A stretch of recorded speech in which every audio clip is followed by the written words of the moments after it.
our cartography. Okay?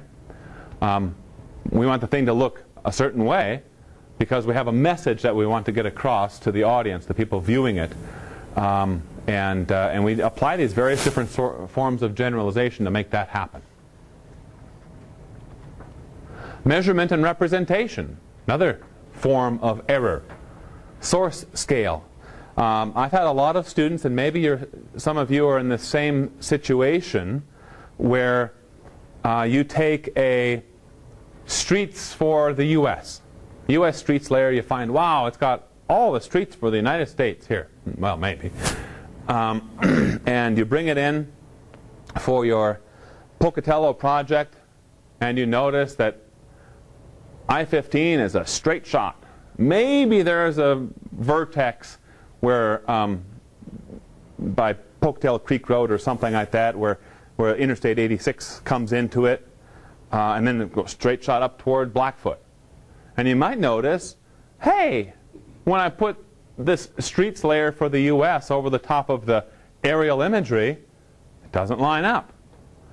It's 300 meters or something like that to the west, or whatever.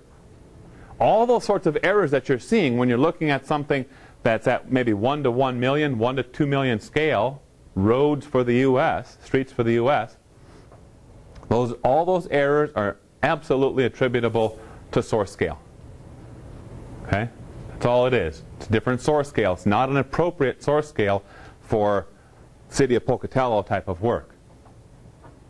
Instrumentation errors. Even though we have GPS units today that are accurate to a couple of inches, survey grade equipment accurate to a centimeter, a couple of centimeters, there's still error there, isn't there? It's not absolutely perfect. We'll never really get there. But we'll always have instrumentation error to consider. Positional error. Okay, that's the positional error. Of course, horizontal positional accuracy is the analog of it for your points, lines, polygons, for your rasters. Are they in the right world? Are all those pixels in the correct location relative to the real world? That's your positional errors. Some of that, of course, is a result of instrumentation and or source scale. Vector versus raster. We'll talk about that here in a little bit more. Cell sizes, nominal, interval, and continuous data sources. Source scale. This is kind of interesting. Sat down a while ago, a couple of years ago, and did some calculations to bring together the accuracy of GPS instruments and kind of show you the equivalent in map source scale. So if we're out, in other words, if we are out collecting data with a recreational type of GPS, the Pharos is a unit we had over here some years ago. Not even so sure if they're in business anymore. The precision of this instrument was 2.86, plus or minus 2.86. This is all expressed in meters. Accuracy, plus or minus 5.6 meters. As a rule of thumb, any GPS that's non-corrected or uncorrected, not using WAS, is going to be about 4 meters, maybe a little bit worse than that if the circuitry and the specs of the actual electrical instrument is not really that good. So we were at about 5.5 meters with that thing. Applicable image resolution, anything with where your pixel size is greater than 11.2 meter pixels.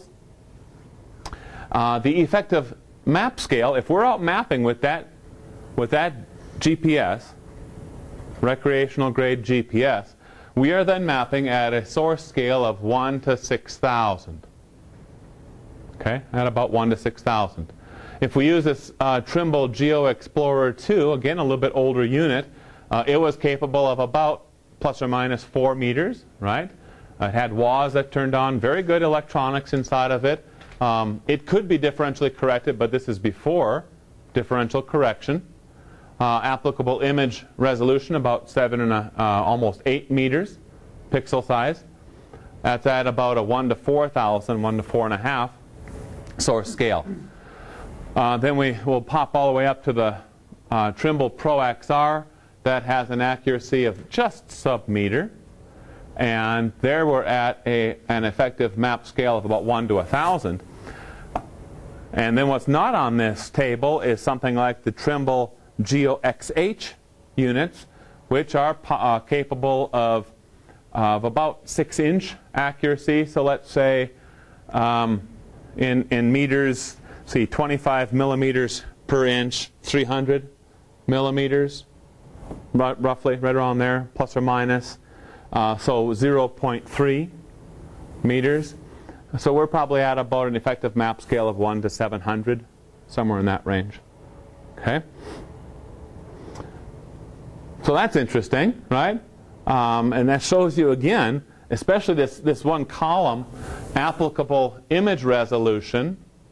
This is an important one when we're doing GIS analysis. Because a lot of the analysis that we do, we will collect some sort of field data with a GPS. That at this spot on the ground, I found a patch of some sort of invasive weed. New patch of leafy spurge, a new patch of spotted knapweed, whatever. Okay. Then what we want to do is we find these sites all over our study area. Now we've acquired some satellite imagery, and we have to bring those two together. We have to teach that satellite imagery that the spectral signature that we're seeing in this pixel that we know had spotted knapweed in it, find all the other pixels that look just like it, because I bet they also have spotted knapweed in them. That's image processing in a nutshell. That's what we're doing.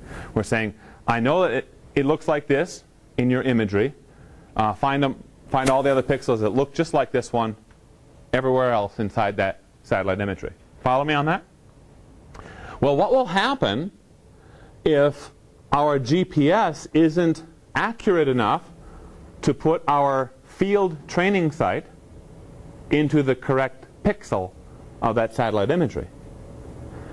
See, if we're using something like Worldview 2 satellite, which has a spatial resolution of 1.8, let's just say 2 meters, 2 meter pixels, what would happen if we're using recreational grade GPS that has an applicable image resolution of 11.2 meters? How likely is it that our spotted knapweed training site is actually going to fall into the correct pixel in the imagery? What do you think?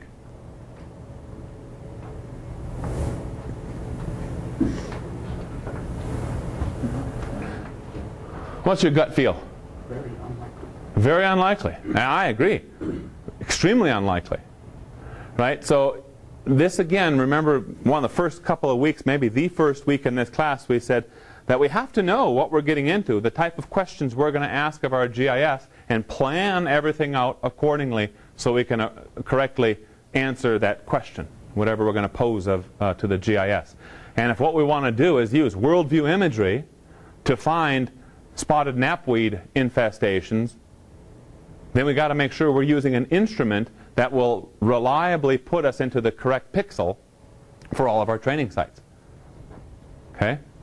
And the only one that we could use, actually, none of these on this list would be sufficient. We'd have to go with the new GeoXH type of receivers, post-process differential corrected with the H-star technology and delta phase processing. Then we could do it. Yeah, we're at a couple inches then. We're all right. Follow me on that? Positional error. Root mean square error. There's the big old equation on how we calculate those sorts of things. Positional error is another very important thing that we need to see expressed or to learn about any of our GIS data. Tells us quite a bit about the accuracy of those positions, the precision of those positions, really. Vector versus raster. What we're seeing here is a stream network in kind of this light blue, okay? And it is vector, right? Can everyone see that that most likely is vector? Well, what if we rasterize this? Okay, well, sort of looks like the same thing. It's not, though, is it? So sometimes if we do our analysis, well, not sometimes. If we do our analysis in the raster world and we compare the same analysis with data done in the vector world, all the analysis done in the vector world, we are going to get different answers. Okay, you got to understand that right off the bat. You're going to get different answers. Maybe the ratios between this, that, and the next thing will be very, very similar, but they're not going to be the same. Okay, so that's another source of error that we need to understand, that we're going to get some error just because we're dealing in vector or in raster. There's a little zoom up of it in case it wasn't clear before. The influence of cell size. The influence of cell size. What is this? Without looking ahead, what is this? Well, this has got an enormous cell size to it. Maybe if I improve the resample, well, actually I've resampled it the other way, but if I clarify this a little bit, let's go back to some more original source data here. Start to see something. And even clearer, right? Oh, that was a dog. That's Romy, Great Pyrenees, right? But before we couldn't see it. So there's some things in GIS that at that source scale, at that cell size, we're just not going to see it. It's impossible. We cannot tell what the heck that is because the pixels are so large and everything inside the perimeter of the pixel is just generalized, right? And as an example, in the real world GIS, geospatial technologies, there is a satellite sensor called MODIS that has 250 meter pixels at its finest. Some other products that are produced by MODIS sensor are 1,000 meter pixels. Okay? That's some pretty coarse stuff. Okay? And I've already told you about the best thing that we can get right now is WorldView 2 at about, let's just say, 2 meters. Right? So I've actually seen people take MODIS imagery and use it to model cheatgrass infestations. And they say, yeah, boom, I'm going to light up this pixel here and say it's got cheatgrass. Well, how do you even tell if it's right? Are you going to just, walk out there somewhere in a kilometer by kilometer area? Aha! There's cheatgrass. Whew! This model's so good it found this one cheatgrass plant amidst this entire 1 square kilometer.